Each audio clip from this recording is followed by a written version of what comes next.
जगदम्ब भक्त जनों के कार्य हित मां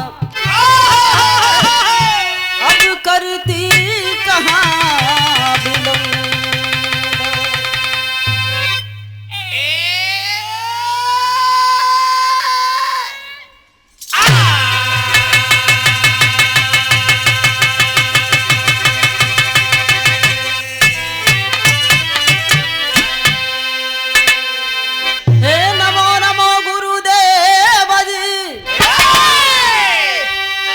नमो पिताय रूमा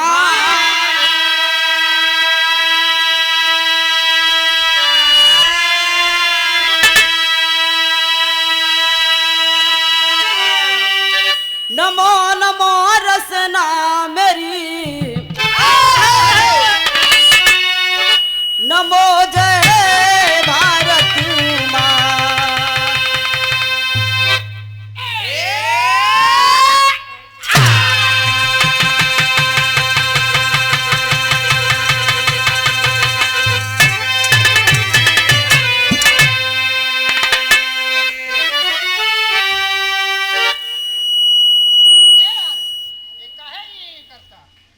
गुरु बसीठ लग जाई के गुरु बसीठ लग जाई के राम बने रघुनाथ।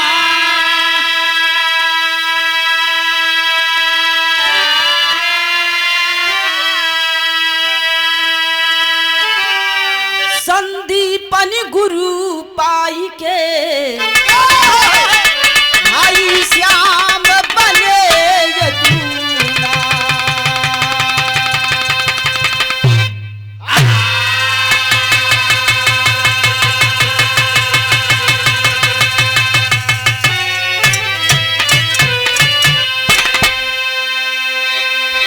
जय जय माता सरस्वती जय पार ब्रह्म करता।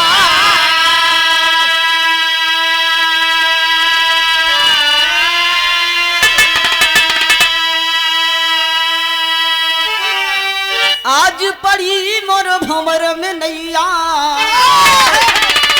हो जावे सुमार।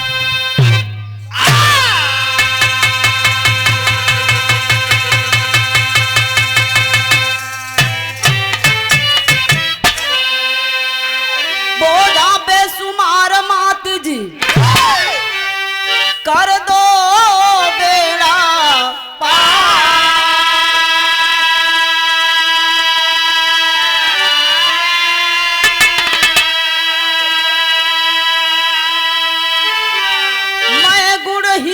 मलिन हुमा केवल आस तुहार।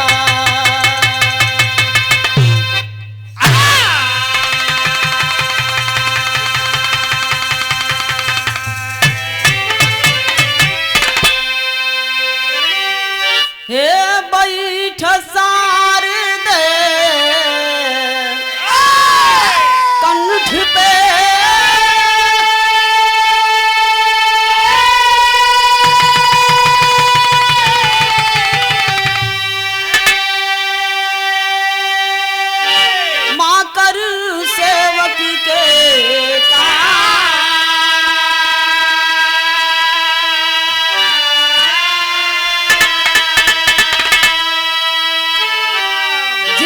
सज्जन गणे जुटे माँ सबको मेरा प्रणाम।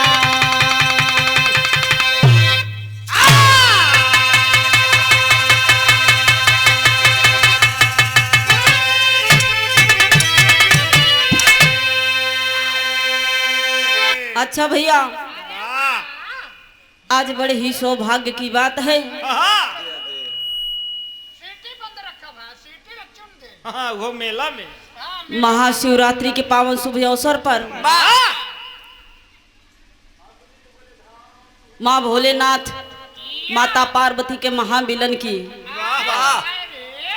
ये शुभ बेला में परम श्रद्धेय आप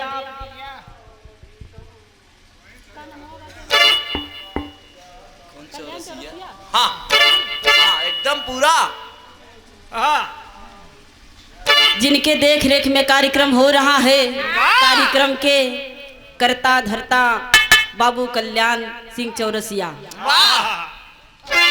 बाबूजी को हम बिरहा गायिका शशिकला सांवरी और पूरी पार्टी हंडिया प्रयागराज से चल के आए और आप सबको बहुत बहुत नमन है। पहले की है प्रणाम है कि गावे में बोले में कोनो गलती हो जाए हाँ लोगन तो आप लोग माफ करी हा, काहे से ज्यादा बोले वाला से गलती हो ही जाता, चामे के जीभ लामे पहुंच जाता। अगर गलती करबो तो ब्रेड पकौड़ा से मार खाबो। और ए पावन शुभ बेला में झझवारा के पावन धरती पे एक कार्यक्रम रखा गया भगवान भोलेनाथ के पावन दरबार में। हम बिरहा गायिका शशिकला सांवरी हंडिया प्रयागराज से और बगल मंच से बड़े भैया बिरहा जगत के बड़े ही सुंदर कलाकार बलवंत राज यादव और उनकी पूरी पार्टी को हम अपनी पार्टी सहित भैया को नमन करते हैं। जैसा कि भैया बतौलन कि कोनो भी शुभ कार्य करे से पहले नहा धोए लेके चाहिए तब का तू नहाय का है ना। हाँ हो? कोनो शुभ कार्य करे से पहले हमारे भारत देश का रीति रिवाज बा कि लोग अपने इष्ट देवी देवता के पूजा अर्चना करे ले। जैसे जैसे बल के चाहे वाले लोग बजरंग बली का पूजा करे छीन, अल्लाह बदे करत है कितना ताकत दे दे जहिया लतारक पेड़ ऊपर फेंक दे। लतेरे पेड़ ऊपर के फाई दे। बड़े पहलवान लड़बू का बजरंग बली का पूजा करे छीन कि हे मालिक इतना हमके बल दई दा, जाई अखाड़े में तो पहलवान के पटक के आई। जेका पटके विकलांग का हो जाए। कोनो कोनो खड़े में लेडीज पहलवान मिले तब धन के चाहे वाले लोग माई लक्ष्मी भगवान गणेश कुबेर के पूजा करत छीन। हे मालिक इतना हमके धन दई दा, जहिया हमरा घरे पर के खपड़ा बिका जाए मावा। अरे धन्य खपड़ा उतर जाए पक्का मकान लिंटर हो जाए। समझा तो हो। वैसे हम सब गवैया और ये सब बजवैया अब स्कूल में पढ़वैया गवैया बजवैया पढ़वैया लो माई बीड़ा वाली सरस्वती बई शारदा के स्तुति करे ले। बताओ चढ़वैया चढ़वैया आनिए ड्राइवर लोग माई दुर्गा के मनावो सी। हे माई हे माई जैसे चढ़ा है मावा वैसे उतरे ना माई। इतना बढ़िया भाड़ा मिल जाए। घरे लौट के ना आई जल्दी। हाँ बढ़िया भाड़ा मिले, कमाई धमाई बढ़िया हो। ऐसे हिलत डुलत आगे सरकत जाए। देख माँ की वंदना है मास्टर साहब, वाह वाह देखिए कौन भाव में हाँ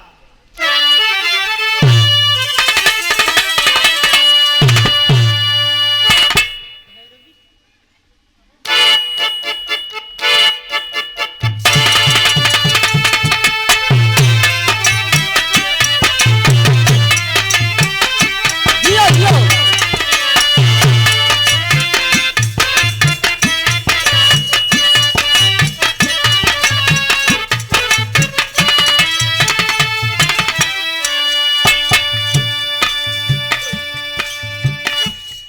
कहा जात ह वंदना से पहले गीत ना गावे के चाहिए, देखिए कलाकारन का मजबूरी होत ह। मजबूरी नहीं जरूरी है। जरूरी है हाँ मजबूरी कथा के बतावे का पड़त ह। वाह कोनो दुल्हन अपने दुल्हा के विषय में बतावत बा अपना सखी सहेली से कैसे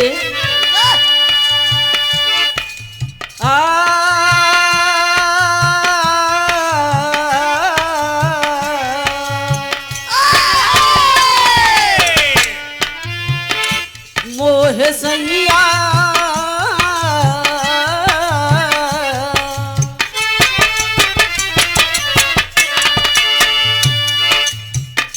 मोह सैया मिलल नादान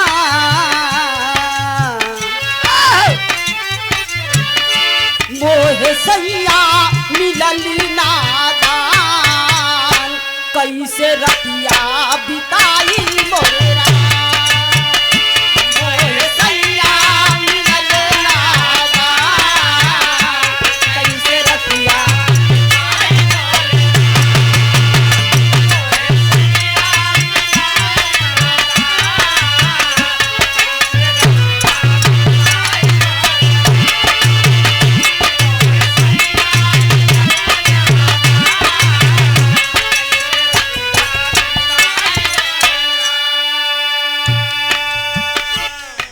लेकिन भक्त माँ से अर्ज करत बा कि हे माँ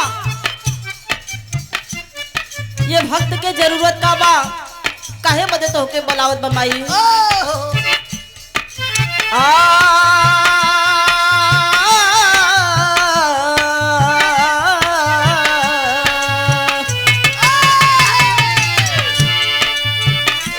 आजा आजा हो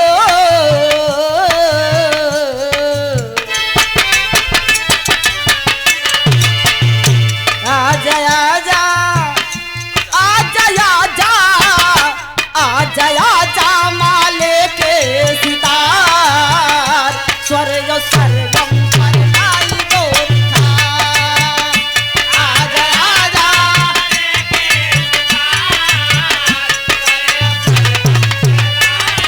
या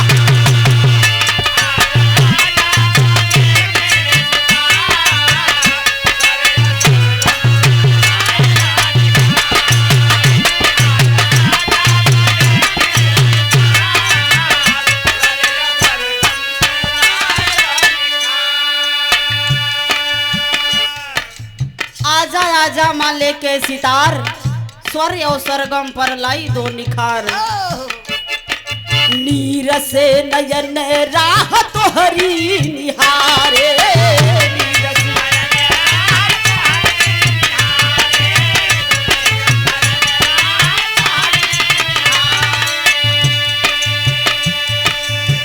खेई के नैया करो माँ किनारे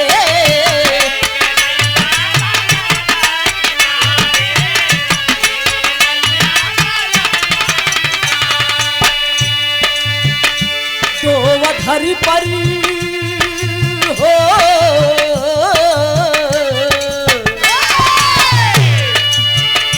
तो अधर पर तो अधर पर तो अधर पर सुधारस की धार स्वर्ग सरगम पर लाई दो निखार तो अधर पर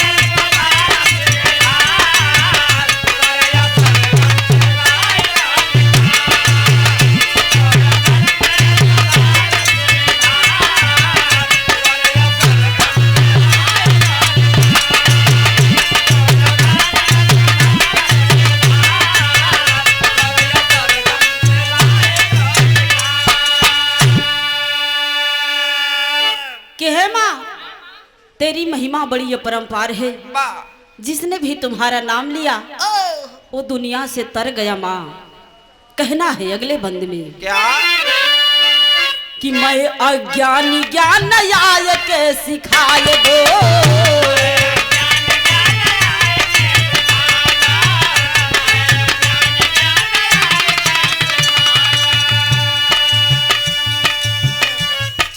सूझे न राह माया के दिखाए दो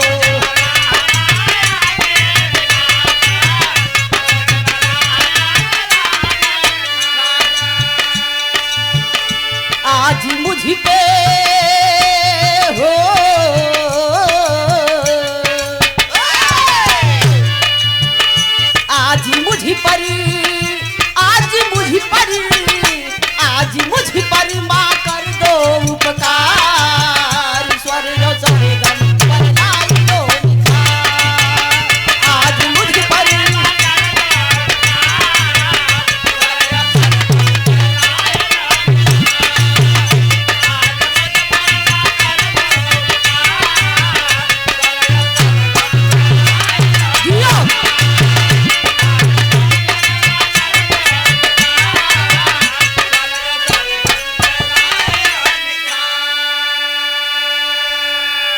कि है माँ हम तो अज्ञानी है माँ, हमें कुछ नहीं आता माँ, जो भी तू बुलवा दे, जो भी तू गवा दे माँ, वही हम लोग गा सकते हैं। परम श्रद्धेय आप भगवान भोलेनाथ के परम भक्त बाबू कल्याण सिंह चौरसिया बाबूजी की तरफ से, जिनके देख रेख में कार्यक्रम हो रहा है, कार्यक्रम के मालिक हैं आप। हर वर्ष कार्यक्रम को करवाते हैं, अनेक कलाकारों को मौका दिया और इस वर्ष हमको भी मौका दिया। इसके लिए बहुत बहुत धन्यवाद है आपको। और 201 रुपए का पुरस्कार, बहुत बहुत नमस्ते है, प्रणाम है।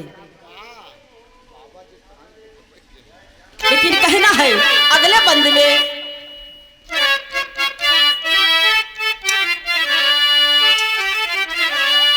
कि सप्त स्वर की सरिता माया के बहाओ,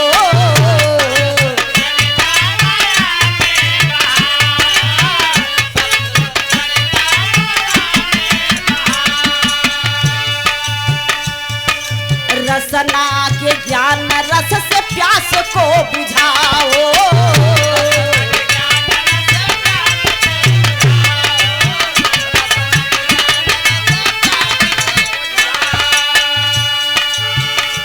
आके महकाओ, आके महकाओ, आके महकाओ महफिल हमार, स्वर सरगम पर लाल दो निखार, आके महकाओ,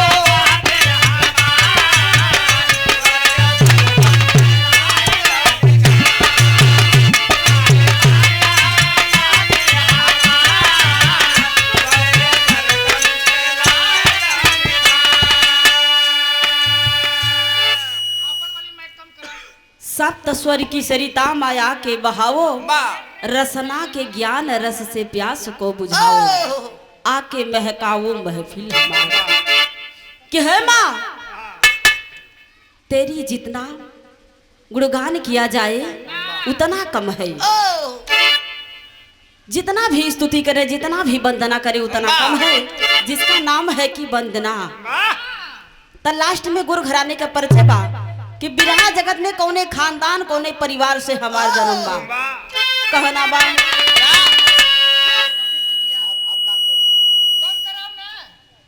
भैया बंद कर दे यार, काहे सीटी दे तो का तोहर सीटी बंद करो भैया,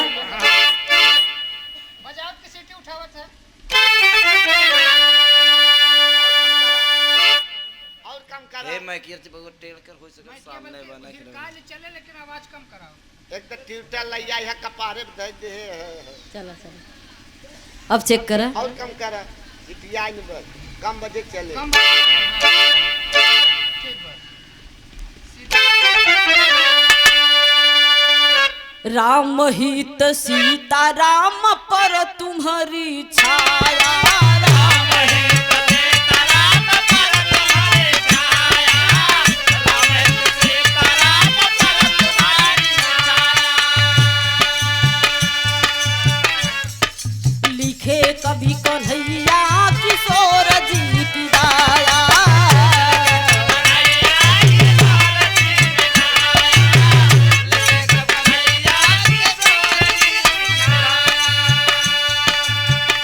शशिकला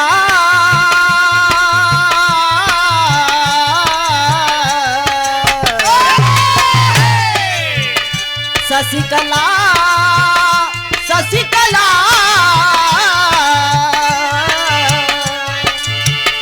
शशिकला रही अरे रहिया निहार, स्वर सरगम पर लाई